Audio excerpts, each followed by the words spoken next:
Yeah, why don't we hop in because I got some things to say. I don't know if I'm saying anything that hasn't been already said. It came out in 2020 and people had stuff to say about it. It's pretty like I said, sleepy. So you kind of just sit with it and then experience it. I did like, some of the turns and like you said, the acting, everyone did a great job. Like Kat and I were just talking about the boy who plays Miles did such a great job. Like I could pick up when he was oscillating between these two states of being because of his mannerisms. And it's like, you're a child and you're doing so. Like, this is another one where Flanagan did great with the child casting, and Flora was so sweet. Like, it's perfectly splendid. I was like, oh, sweet little baby angel.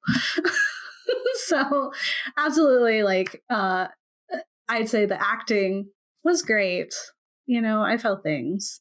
And I will say Kate's episode, like, when she's trapped in the, like, in between in the trunk, that was really scary. I was scary. That's I was like not paying attention while I was paying attention, but like similarly, what caught me in that episode, I was like, wow, this is long. And then I got to that part and I was like, oh no, you're right, this is scary. I would be very upset if my loved ones lost me or abandoned me and my ghost in a lake. I would be mad. Or river, whatever like it's called. Pond. Yeah. Yeah. Types of water. Yeah. So yeah, that part of the entire thing, I was like, oh, we could have just had that, and I would have been like, oh god, yeah, no, I get it. I would be upset too. Sure. Yeah. I think so much of her character too is like they painted her as being like strong, like she was persistent and she like refused to die, but I just saw it as selfish. Like so much of it, like, and I get that, like, absolutely, you want to live, you want to hold on to life, but you're hurting so many people. And then like the fact that after death, she still like didn't want them to move on. Yeah. Like that's not love, that's control, which is another theme in this. Yeah. Which, okay, then you did it. Good job. You did the job. So let me tell you about it. So Haunting of Bly Manor is from 2020, and it is about after an au pair's tragic death, Henry hires a young American nanny to care for his orphan niece and nephew who reside at Bly Manor with the chef Owen, groundskeeper Jamie, and housekeeper Mrs. Gross. It's created by Mike Flanagan. And as I said, like, The Haunting of Bly Manor is a slow burn creeping horror show that critiques classism. There's a lot of class issues. Softly embraces queer love and haunts its audience with tragedy. It's loosely based on Henry James's The Turn of the Screw, and it also references other stories by him, such as The Jolly Coroner and The Romance of Certain Old Clothes. Which I was like, I want to read those things. I will say, like, again, you have, like, I haven't read those, so I don't have the same understanding, appreciation as I do with like Hill House or The Fall of the House of Usher, right? Because I'm familiar with those works, but knowing how he approached both of those pieces and like the appreciation of those authors, I feel that it's probably very like close and like inspired by and has the same atmosphere and themes that James would have. So first name, oh no, second names. 2 first names, it's scary. So the story is told as a ghost story to a group after a wedding service in front of a fireplace.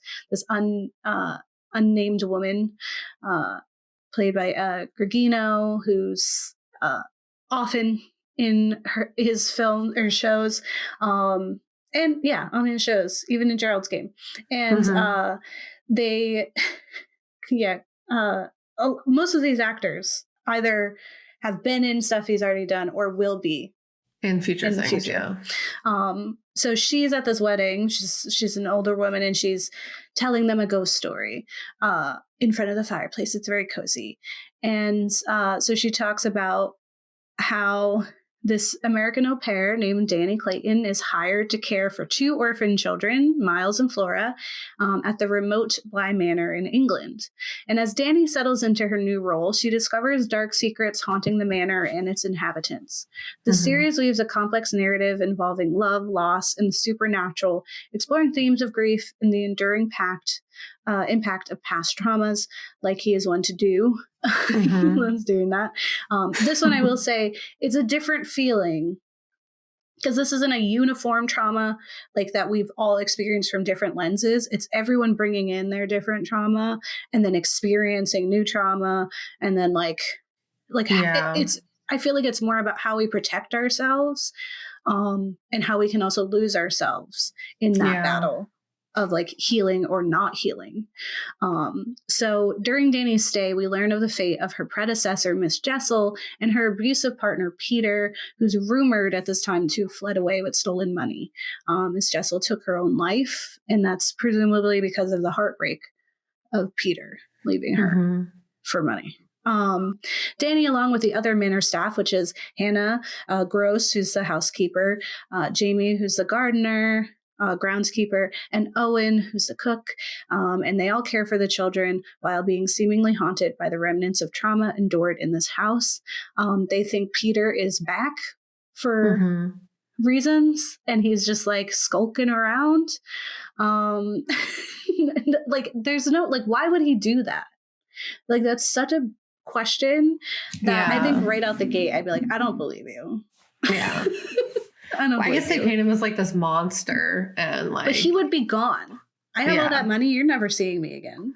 Yeah. I don't care about you. And Miss Jessel's dead. Yeah. But they constantly get phone calls, and they assume it's Peter calling because he doesn't know that Miss Jessel is dead. And instead, it's actually the uncle of these kids who's calling because there's spoilers of stuff, which is like the least interesting part. We didn't need that. I didn't need that. Like, you didn't have to tarnish the parents. I don't know why we had to do that. Whatever. Like, he was already bad. Like, he's already rich and a jerk. Yeah. Like, he already experienced loss, like, and has closed himself off. Like, that's reason enough without adding, like, he's scummy. Yeah. I don't know. So The Haunting of Bly Manor combines elements of psychological horror, ghostly apparitions, and intricate character relationships, creating a chilling and emotional tale that explores the haunting nature of love and loss. And I think one of the biggest themes here is like the trials of memory, and it being both like a life preserver, like a raft you can hold on to, but also like an anchor that weighs you down. So where Hill House explored family trauma and grief, Bly Manor is a story about love and memory. Bly Manor addresses the power of memories and how they can trap or free us. The characters are unable to move on with their lives. They're both haunted by their past and present, but also haunting the world around them, not fully present in their lives and unable to move forward.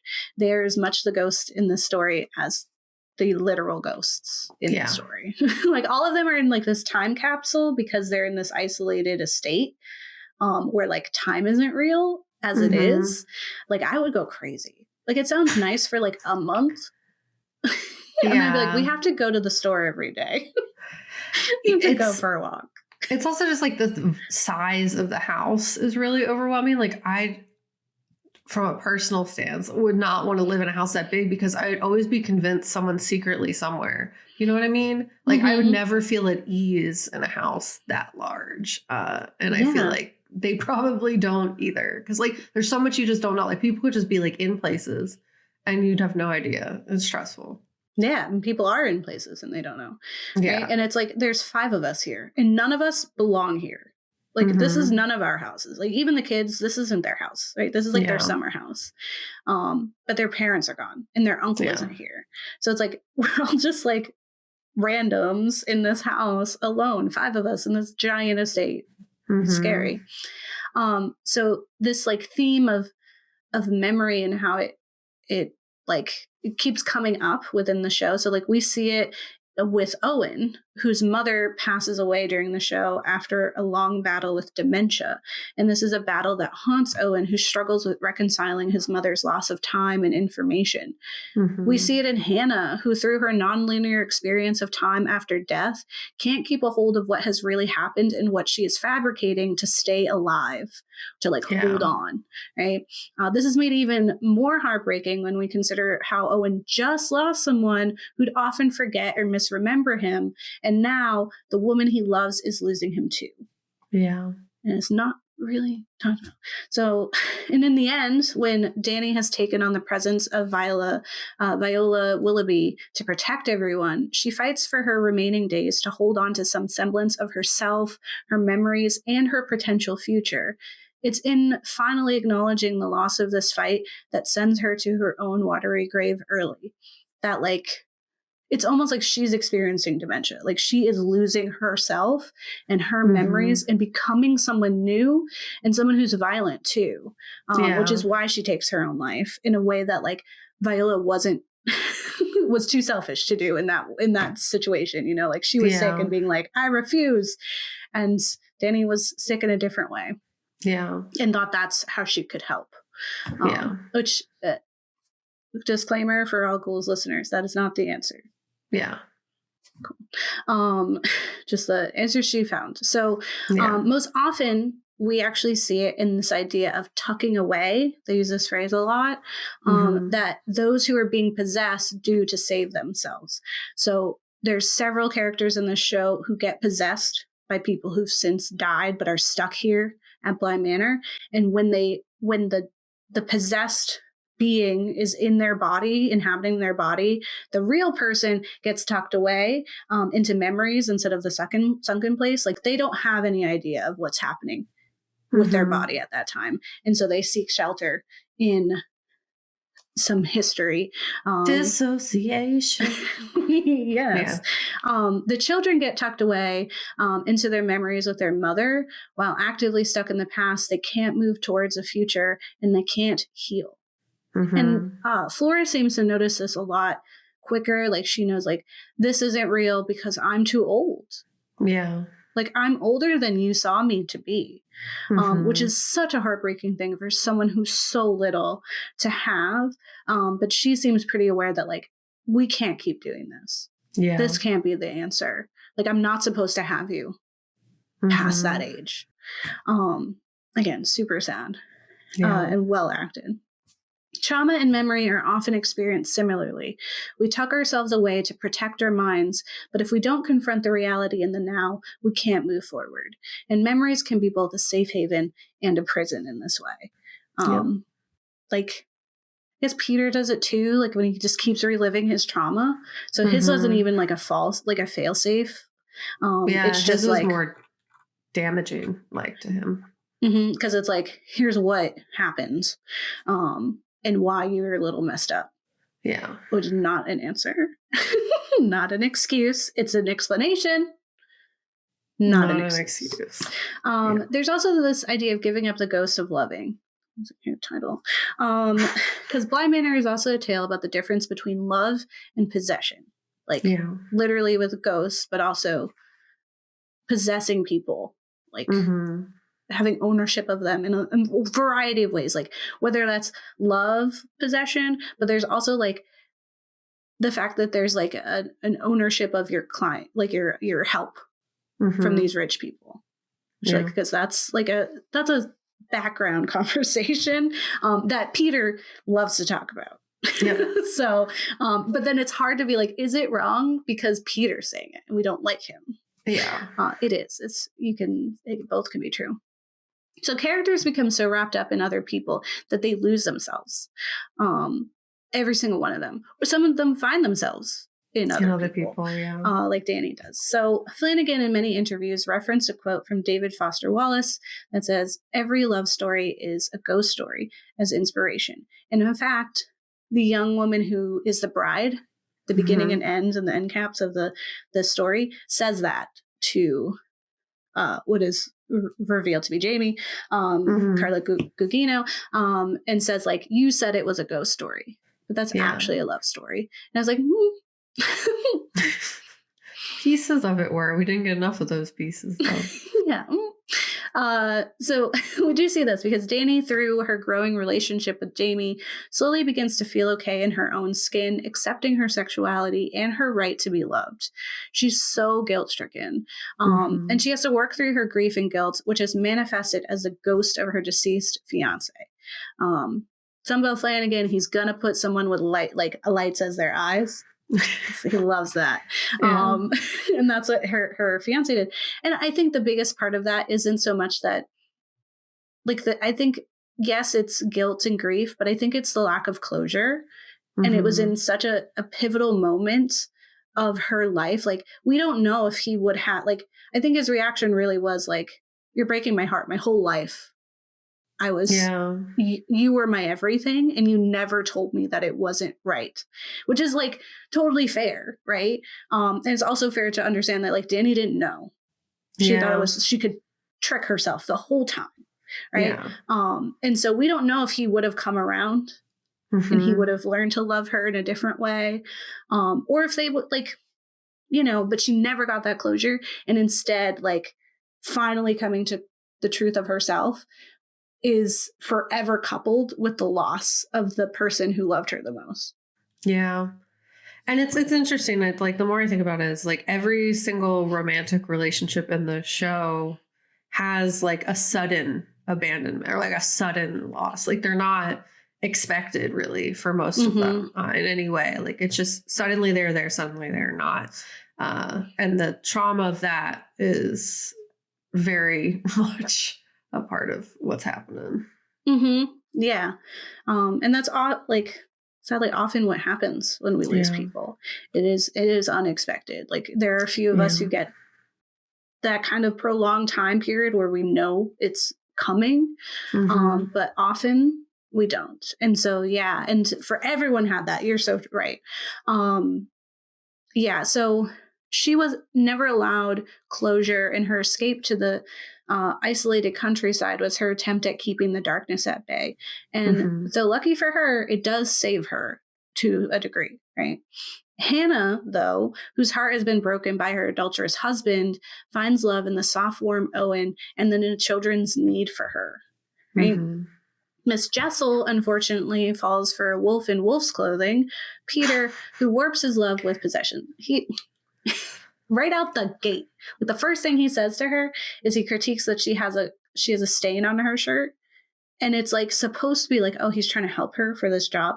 But the first thing he said to her was a critique. Yeah. And he consistently did that. Like, she is so powerful and supposed to be like very smart.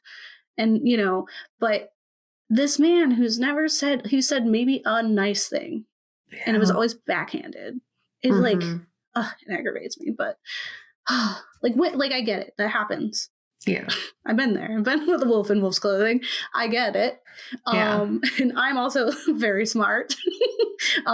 It happens to us, but I can still be mad about it. Yeah. Right. You're allowed to be mad. I felt like, similar to how we discussed in our Don't Worry Darling episode, or specifically Kat discussed, love cannot exist in the shadow of possession and control. Yeah. Right. We had a whole conversation of like, if you want to control someone's life, you cannot also love them. Yeah. Because you have to love them, not something that you're making. Yep. Or something that you're putting upon them. So Peter could never truly love Rebecca. And where Dani was freed from her guilt and trauma through love, Rebecca was condemned to an eternity of it through her love and death at the hands of Peter. Which says a lot. Like, when we look at what characters get to have even kind of love and which characters don't. The series ultimately invites viewers to contemplate the enduring impact of love and the inescapable nature of our memories, emphasizing the bittersweet and often haunting interplay between those two fundamental aspects of the human experience. I also, because it would not be a Ghouls episode without discussing a very big flaw that we had. Yeah. Like, after the tangent I had in Possessor, and I've had in many other pieces of media, and in Don't Worry, Darling, I would be remiss, right? I cannot go through this episode of Ghouls with my media literacy glasses on and not discuss the glaring flaws in plot regarding the two Black women in the show, right? And though phenomenally acted, right? Like Tania Miller, love her in anything. She cannot fail. Like, she walks into a screen and I'm like, okay, you win. I'm on your side. Casting these two women in these specific roles cannot go without some critique. Yeah. Right. It's just like you have to make it like we can't have colorblind casting. And I get it. Like Tania Miller took this role because she was like, I really liked the twist. I liked how beautiful of a person Hannah was. And her episode 5, tends to make episode 5 really traumatic. Really is a well-crafted episode in its like non-linear storytelling. It's very heartbreaking. It's a crazy reveal, but like, did it have to be? It's just it's upsetting. And again, I have not read The Turn of the Screw. I don't know what happens to people in there, but for a Black woman to play the saving grace of self-serving white aristocracy proves that in regards to the creation of diverse storylines, old habits have yet to die hard. The savior syndrome attitude rehashes the same plot device that disregards the Black individual as deserving of any other arc except to save everyone else. Shares Monica Estrella Negra in their article, Hannah Gross remains one of the most compelling yet heartbreaking characters of Bly Manor on Sci-Fi. I found quite a few articles and discussions, people who are like valid in their anger at this. And that's not to say like you can't enjoy the show. I think this is a little different than like Possessor. Possessor like really left a bad taste in my mouth immediately. This one, it was like, oh, that's a shadow over this entire experience. But like I could still care for these characters, and I was really trying. Yeah. So in this helpful article by Dr. Francesca Sabande, titled On Black Women's Trauma and the Haunting of Bly Manor on her website Margins, she discusses the problems of harming these two women in very specific ways. Whereas Danny and Jamie get months of love to make up their suppressed existence, both Rebecca and Hannah are in relationships marked by loss and tragedy. Sabande addresses the two women's death at the hands of the titular villain, Peter, saying that Pete, a white man, kills both Hannah and Rebecca is especially jarring given the domestic and intimate partner violence that Black women, including Hannah, face. Somehow, Pete is able to evade accountability and is afforded subplots to do with his experience of childhood abuse, which seem to be intended to invoke sympathy for him and recuperate his character.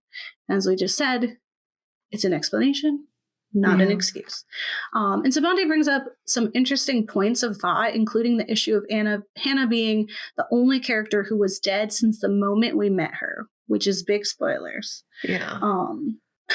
It like when I found that out, I was like, are you kidding me? Like there was never hope. Yeah. There's never a chance. And I felt robbed. Like it's a great reveal. I felt robbed. So Sabande explains, in other words, we can't gloss over that a large part of Hannah's character arc is based on the fact that she has been dead all along, and even in death has continued to honor her promise to care for the two white children of the manor and to create a hospitable environment for everyone who lives there. Even in death, Hannah does not get to stop serving and stop working. Furthermore, when the show finally makes it clear why being dead, why despite being dead, Hannah was able to continue to appear alive and interact with the living, the message is that this is simply down to her not facing the reality of her own death. Hannah's denial is what has allegedly made it possible for her to pass as living, or at least existing. Somehow, even in death, Hannah is blamed for her inability to rest. And I also was just thinking, like, there's so many, like, there's hints that something's wrong. Like, she never eats and she always has headaches and she's always just disappearing. And people remark on it, but no one's, like, concerned enough. Yeah. No one stops. And that just, like, when they're not even, like, noticed, that hurts me, too. Yeah. And at the heart, both of these characters suffer at the hands of white characters who control them or have a hold over them. Hannah, who accepted the love and newfound family with her employer, who is the embodiment of the white savior complex, is killed by the child she cares after, though inhabited by the man who tried to remind her of her station, her place in the hierarchy, never being one of them. Right? Like, it's like, oh, we have some tea together and you're one of us. It was really giving us, not us, Get Out. Yeah. Like, I was like, no one even said it. Like, isn't it a little weird? Further, Hannah and Owen's story is background noise, impactful and heartbreaking noise, for sure, but noise nonetheless. They never get those precious moments of growth and connection that Danny and Jamie got. Owen never even gets to hear from Hannah that she loves him. She's already dead, right? They never get Paris. And Rebecca, who is written and told to be strong, only to be easily controlled and manipulated by a pathetic and controlling man. Like, they kept undermining her. Like, it was like they were telling me without showing me constantly. Which is so weird. Tumblr user Fun Fatale remarks on all these injustices and more when asked, how is Bly Manor racist? Including a super valid point about the women's deaths, saying, Hannah and Rebecca both have super traumatic deaths. Rebecca trusts Peter, and he literally walks her body into the lake so he won't be alone, and she continues to talk to him. Hannah gets pushed down a well by a possessed child and cracks her head open. Like, what the fuck? Compare that to Charlotte, this is the children's mom, who dies off screen while trying to fix her marriage. Or to Danny, who gets to have a whole fucking decade with Jamie, where she lives and loves and gets married and travels. Danny and Jamie get to have a life together. And yes, it's cut short, but Danny gets far more life and agency than Hannah or Rebecca ever did, both of whom don't expect their deaths and die more or less alone. And they're forgotten. Like, both of them don't... Lastly, and perhaps most heartbreaking, is that Hannah is forgotten, right? I think back to Possessor and the pain I felt watching a woman's history be written over and promptly forgotten. In the end, it is seen as a good thing that the two children have forgotten their time at Bly Manor, but more importantly, forgotten Hannah entirely. They know someone cared for them, but never who she was. They've forgotten. They're just like, oh, some woman took care of us, right? Her, a woman who found this family and fought it to be her own, right? Who sacrificed her life to save everyone, is forgotten, and that's supposed to be a good thing. Just, and Owen's just alone. Like, they stop in to be like, oh, let's reminisce and be sad about her. But he's alone all the time. To miss her and never be, like, his love is eternal. He's never going to not have her in it. But then he dies. And that's it, right? In the end, we're left with a lackluster show that pushes terrible tropes to the forefront. Except, like, examples are Kill Your Gaze and The Black Woman Servant, right? Because Give and Get Out. And as much as I loved the exploration of grief in Hill House, I'm terribly disappointed by this show and its lack of consideration. I couldn't even love the brief moments between Danny and Jamie when they rested in the shadows and on the shoulders of Hannah and Rebecca's pain. If love is a ghost story, this one needed to be exorcised. That's me. That's mine. And again, I enjoyed the show. I've watched it twice now. There are moments I enjoy.